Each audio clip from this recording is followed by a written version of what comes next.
Beards, Books, and Bourbon is a spoiler-rich environment. If you haven't read or listened to this book, then you should probably go ahead and do that, because we're going to talk about it, and we're going to say all the stuff that you don't want us to say. So go back and read it, or listen to it on audiobook, and then come back and listen to us. Thanks so much, and enjoy the show.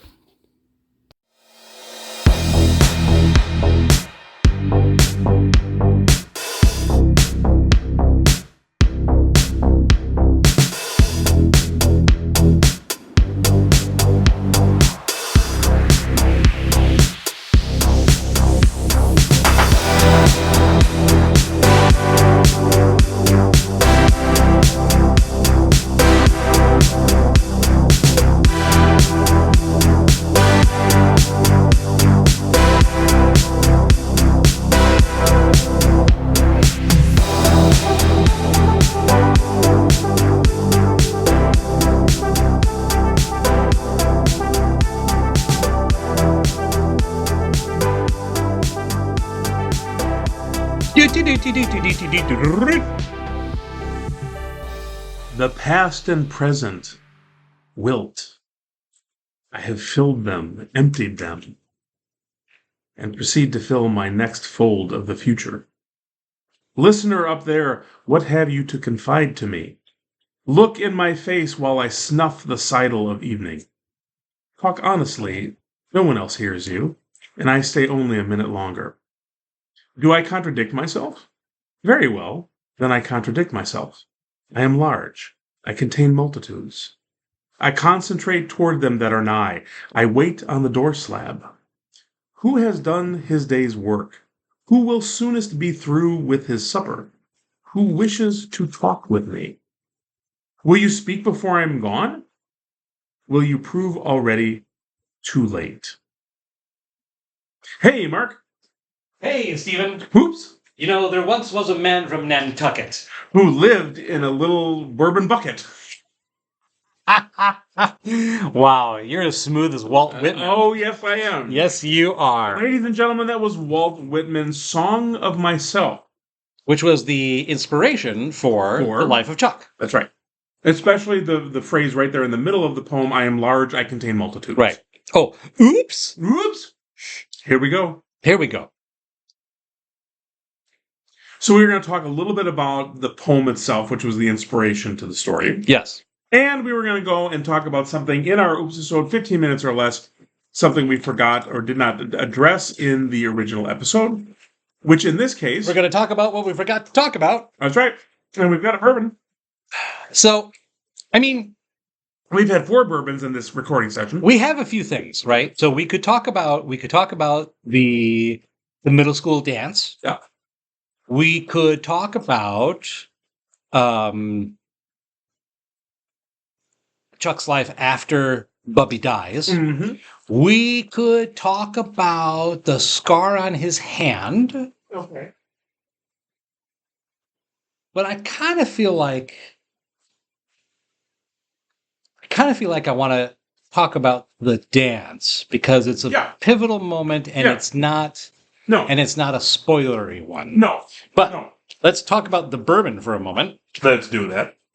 We're going to do a little revisit, as we always do with the OOPSISODE, and tonight's bourbon is Basil Hayden Small Batch Subtle Smoke.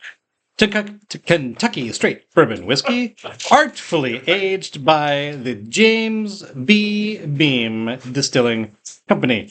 And that's bad colors to see. Distilled and bottled in Claremont, Kentucky.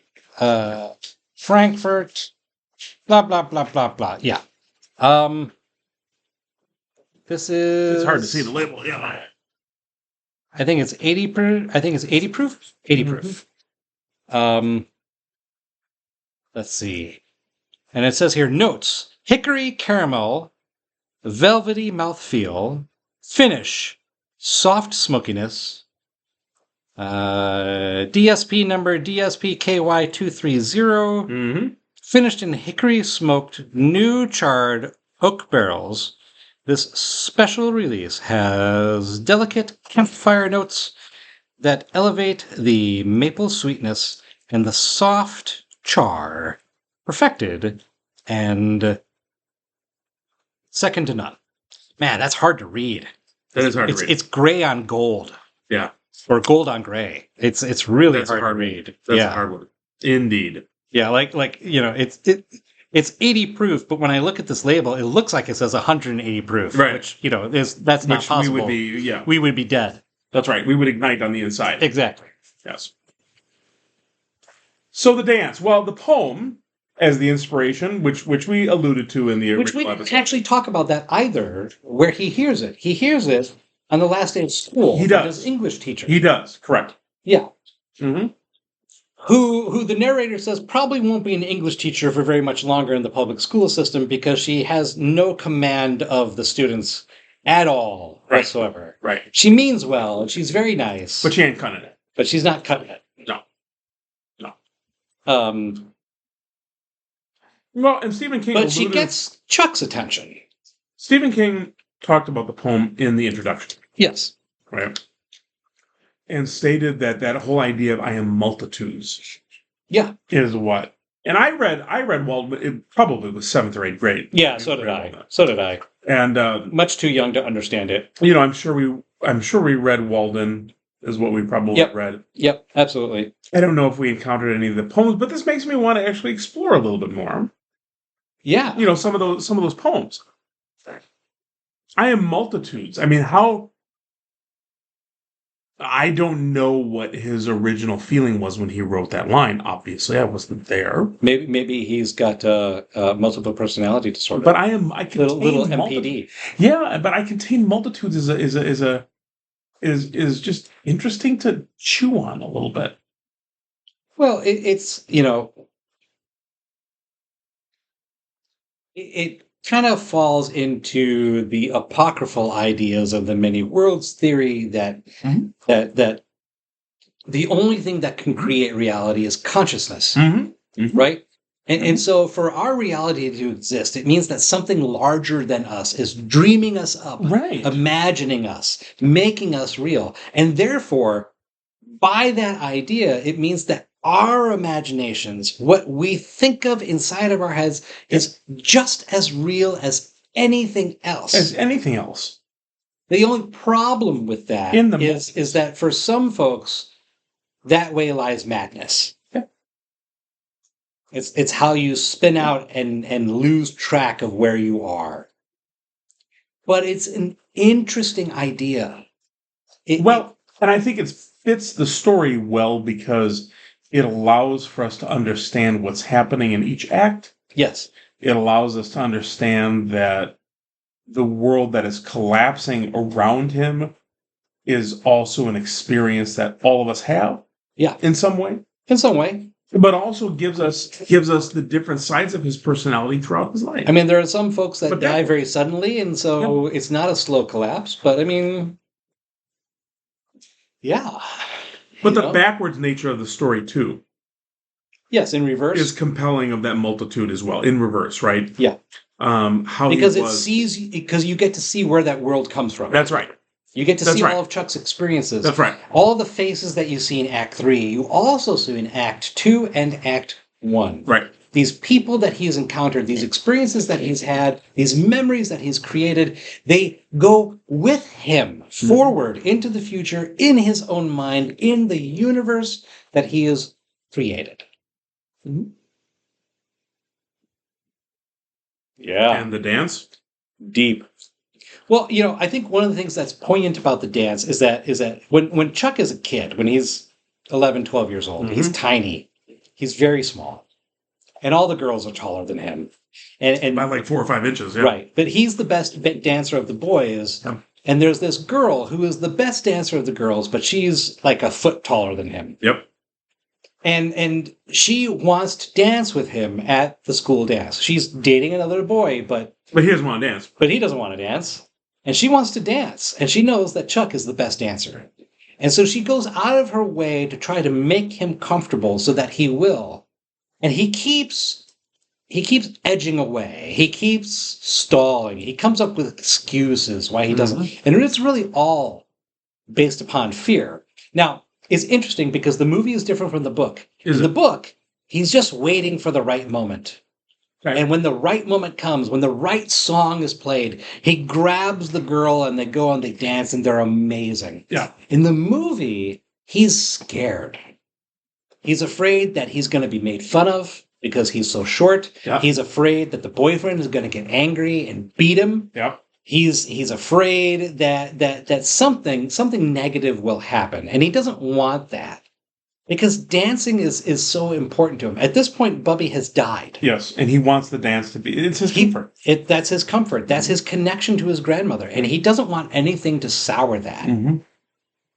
And then, with a little advice from others and a moment to reflect, he decides that he's going to live in the moment. Yeah. Here's the right moment. This is the right song. Yeah. This is the time to do it. And he goes and he finds the girl and he asks her to dance and she jumps up with a big smile and they wow the crowd.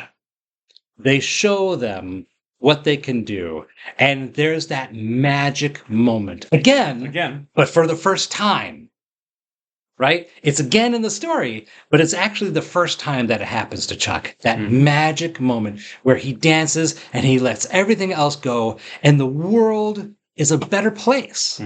And everybody around him is better. Because he contains multitudes. Because he contains multitudes. Which is why. Because he has his grandmother. Because he has those memories. He has those experiences. And he's able to use those, whether consciously or not, he's able to use those to make the moment magical. Yeah. And then he does it again 20 some odd years later. 9 months before he dies. Brilliant. It's an outstanding short story. I mean, it really is. The bourbon? Well, let's have a sip, shall we? We haven't done Basil Hayden in a while. No, we haven't. We should revisit the dark rye. Yeah, I agree. Which one is this? This is not the toast. This is Subtle Smoke. It says hickory, caramel, and velvety mouthfeel. A finish of soft smokiness. Yeah, there's a feel. I definitely get the velvety mouthfeel and the soft smokiness. Definitely the velvety. It's smooth. There's no burn. There's zero burn. There's no burn. I mean, maybe that's just because we've been drinking some high octane stuff. But I don't. What are you saying? My mouth is numb. Yes. But I don't taste a burn either. I get the caramel and the vanilla, but I get a little maltiness too. Definitely a little maltiness. Yeah. Which is never one of my favorites. That's never one of your favorites. No. And I don't remember it being so prevalent in the Basil Hayden, but it's been a while. Well, and because we've tried different ones, we've had 3 or 4 different kinds. Yeah. You know, the standard just tastes like a good bourbon. The dark rye has that rye, jammy plum flavor to it, right? You know, that very sweet, fruity kind of flavor. Fruit and smoke. Smoked apples, smoked currants, smoked plums. The subtle smoke has a little more of the malt, a little more of the sour mash, but I still get the caramel and vanilla. And I definitely get the velvetyness. What are you doing, Steven? He's like Definitely. He's like ritually tapping himself with the microphone on his forehead. You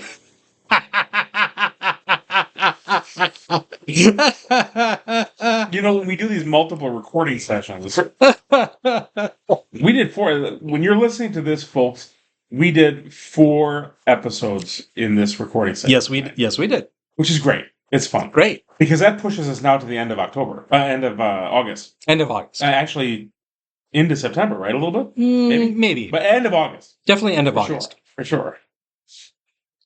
There's a smokiness to it. There's definitely that malty flavor, which turns me off. Yep.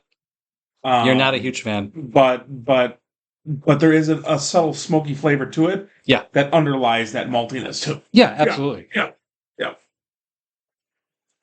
Hey, I'd like to go back to the rye. I'd like to go back to the rye. Yeah, for sure. I'd love to try the dark rye again. Yeah. The aroma The aroma is so good. Oh, it is very good. The nose is excellent. And I mean, in addition to Which what is always interesting to me because I feel like the part that turns me off being the maltiness right. is belied by the great nose. Yes, absolutely. I mean, when I smell this, I smell toasted almonds. Yeah. Oh, for sure. In addition to everything else. Yeah.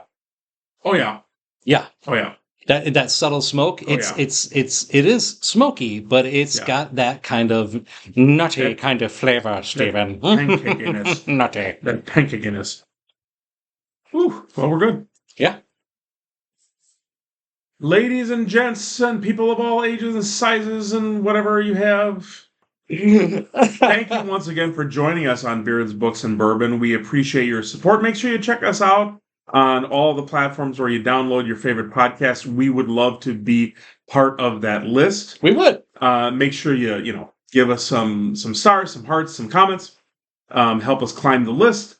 Two friends. And check us out on social media. 2 friends. Yes. If you haven't done it yet, go do it now. Do it now. And in your multitudes that you contain, if you're not listening to Beards, Books, and Bourbon, you might be doing it wrong. You're all doing it wrong. You're all doing it wrong. You're doing it wrong. Good night, everybody. Wrong. Good night, everybody.